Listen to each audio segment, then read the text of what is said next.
y lo empieza a confrontar, empieza a ver primero que la samaritana que no es un hombre común y le dice, bueno, creo que eres profeta, ¿no? Ve que es alguien mayor que una mera persona, entonces dice, bueno, creo que eres profeta. Y cuando le dice que es profeta, entonces empieza esta duda acerca de si debía o no adorar en Siquem, en el monte donde estaba, o bien en Jerusalén. Ajá. ¿Qué es lo que sucede? ¿Qué es lo que hacían los samaritanos? Los samaritanos se basaban en Abraham, que adoró, que hizo un altar ahí, en ese monte, en el monte de Siquem, y en Jacob, que también estableció un altar. Era tradición, ¿no? Ajá, era una tradición. Vamos a ver Génesis 12:7.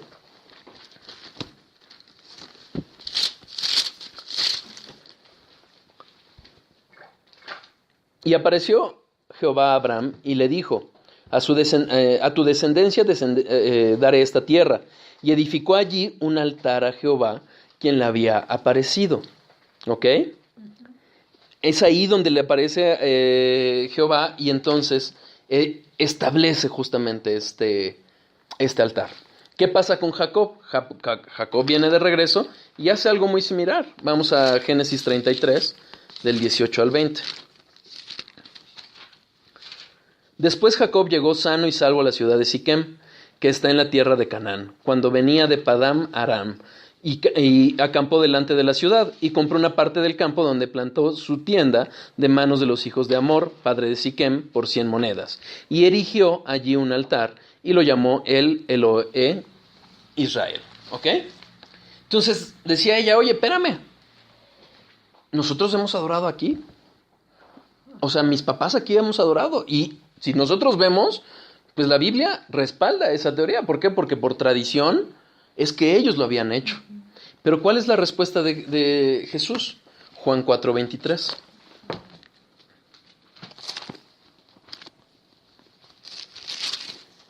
Le dice, 22.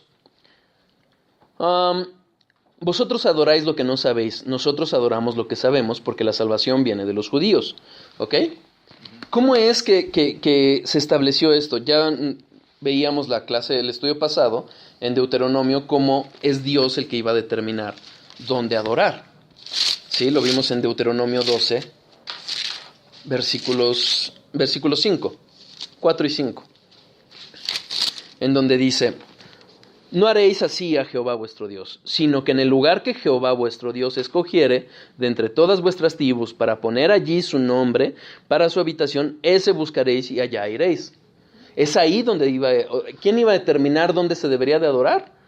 Dios, no el hombre. ¿Y cuándo lo determina? Dice MacArthur, bueno, lo que pasa es que los judíos que vienen acarreando todo el canon y que saben la voluntad de Dios, viene manifestado también en la Biblia. ¿En qué momento? Cuando finalmente llevan el arca a Jerusalén, pero también es Salomón quien es el instrumento de Dios para erigir el templo. Vamos a 2 de Crónicas 6.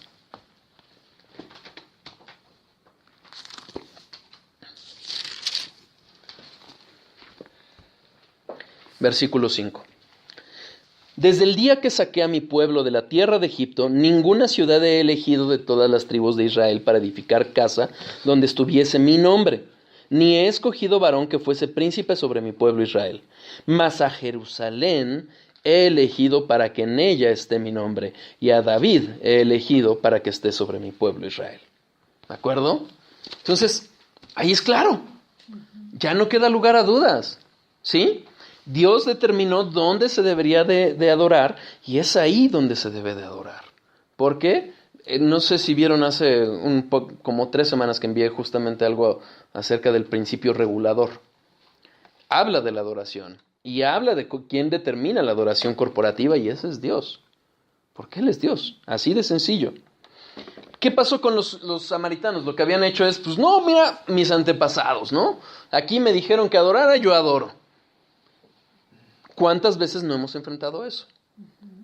Generalmente en este país tan católico, la primera respuesta es, mis papás me enseñaron, mis abuelos siempre me enseñaron. ¿Pero qué dice la Biblia? No, eso es otra cosa. No es otra cosa. porque entonces estamos adorando a dioses diferentes, ¿sí? ¿Cuál es la respuesta de Jesús ante esta ignorancia de parte de la samaritana? Lo vemos ahora sí en los versículos, vamos a leerlo, bueno, no completo, pero la respuesta completa de Jesús del 21 al 24. Jesús le dijo: mujer, créeme que la hora viene cuando ni en este monte ni en Jerusalén adoraréis al Padre. Vosotros adoráis lo que no sabéis, nosotros adoramos lo que sabemos, porque la salvación viene de los judíos. Mas la hora viene, y ahora es, cuando los verdaderos adoradores adorarán al Padre en espíritu y en verdad, porque también el Padre tales adoradores busca que le adoren. Dios es espíritu, y los que le adoran en espíritu y en verdad es necesario que le adoren. ¿Qué es lo que sucede? Ya vimos cómo se oponen las tradiciones contra la voluntad de Dios, pero más aún, llega un punto en que esto se iba a romper. ¿Qué sucede con la muerte de Jesucristo? El velo es rasgado. Tenemos acceso a la presencia de Dios. Ya no iba a ser ni en el templo siquiera. Ya no es ahí. Sino que, por eso dice Jesús, la hora viene y ahora es. Es decir, es el cumplimiento de lo que venía anunciado. De esa sombra que veíamos, ya viene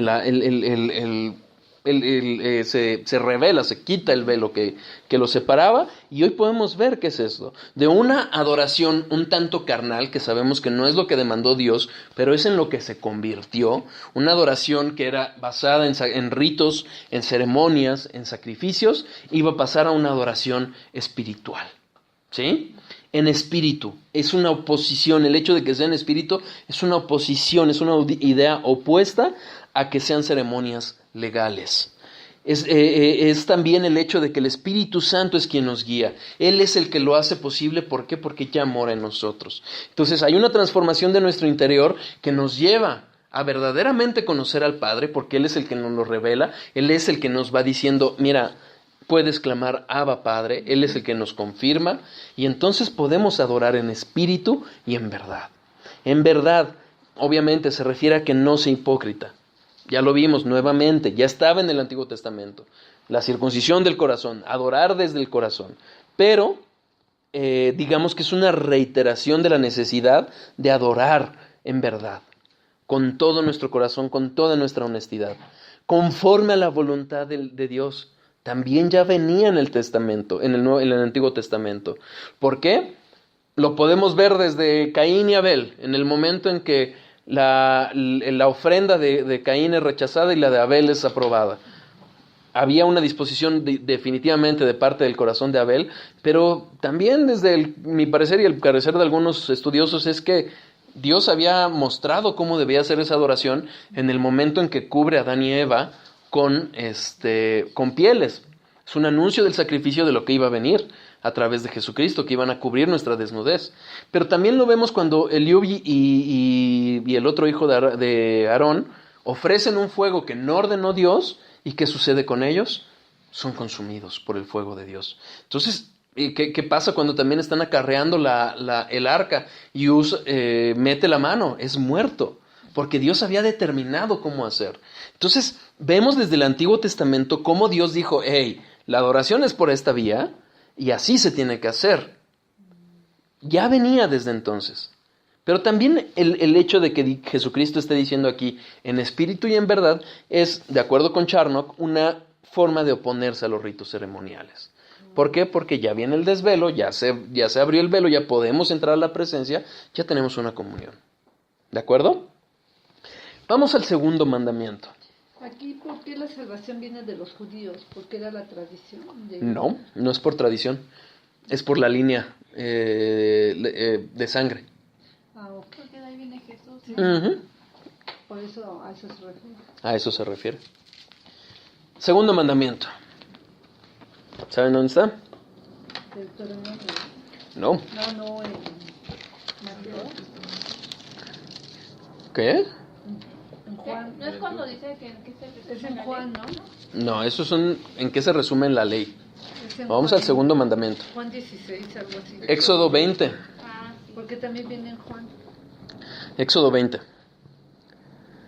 Versículo 4 y 5. No te harás imagen ni ninguna semejanza de lo que está arriba en el cielo, ni abajo en la tierra, ni en las aguas debajo de la tierra. No te inclinarás a ellas, ni las honrarás, porque yo soy Jehová tu Dios, fuerte, celoso, que visito la maldad de los padres sobre los hijos hasta la tercera y cuarta generación de los que me aborrecen. ¿Qué es lo que principalmente nos viene cuando venimos a ver, cuando vemos este mandamiento? Generalmente lo entendemos y nuevamente por la cultura en la que nos hemos desarrollado, nos viene la imagen de los católicos, adorando imágenes, acarreando imágenes, etcétera, etcétera. Y también hay una inferencia generalmente dada que todos decimos, es que esos son otros dioses. O sea, si lo está representando, es otro dios. ¿Estás de acuerdo? Pero curiosamente, aquí es algo que tenemos que atender al contexto. Fíjense, vamos al primer mandamiento. No tendrás dioses ajenos delante de mí. Si esa fuera la concepción del segundo mandamiento, que el hacerte imágenes es otro dios, sería una repetición del primero.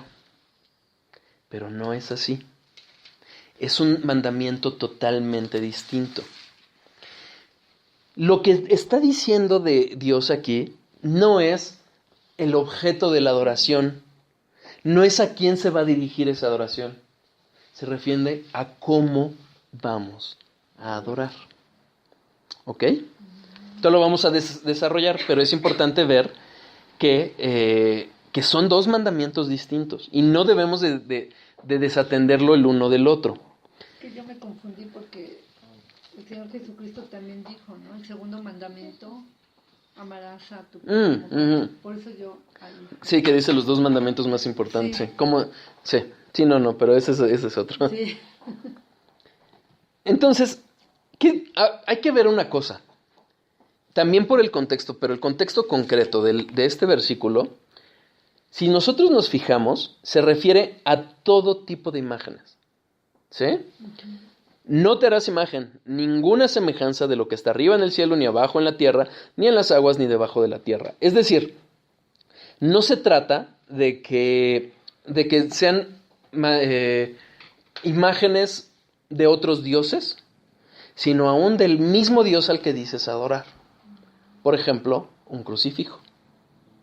Por ejemplo, una paloma para el Espíritu Santo. Por ejemplo, la Capilla Sixtina, que supuestamente representa al Padre. El Sagrado Corazón de Jesús. El Sagrado, todos esos detalles. No hay una diferencia.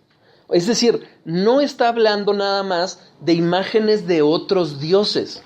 No nada más de los santitos y las vírgenes. No, también del Dios verdadero.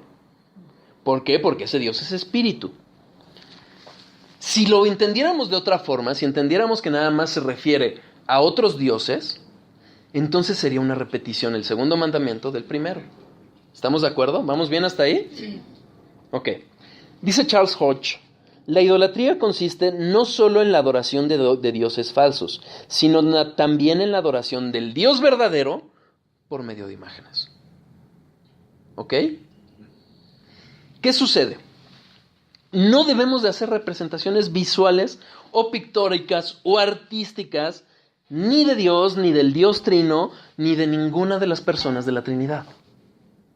Ninguna representación, porque está expresamente prohibida.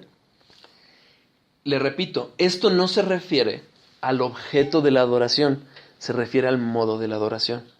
Como por ejemplo cuando vas a orar, que te estás imaginando a Dios. Ahorita vamos a ir a eso.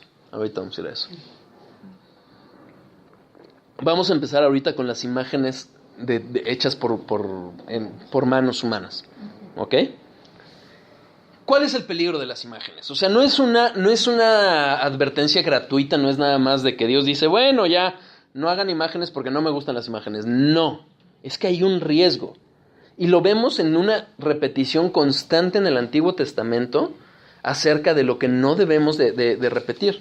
Si les da curiosidad verlo, porque no nos va a dar tiempo aquí de verlo a detalle, les digo las citas, por algunas, ¿no? Obviamente no es exhaustivo, pero donde pueden encontrar esta prohibición. Salmo, bueno, Éxodo ya vimos 20, 4 y 5. Salmo 115, Salmo 97, 7.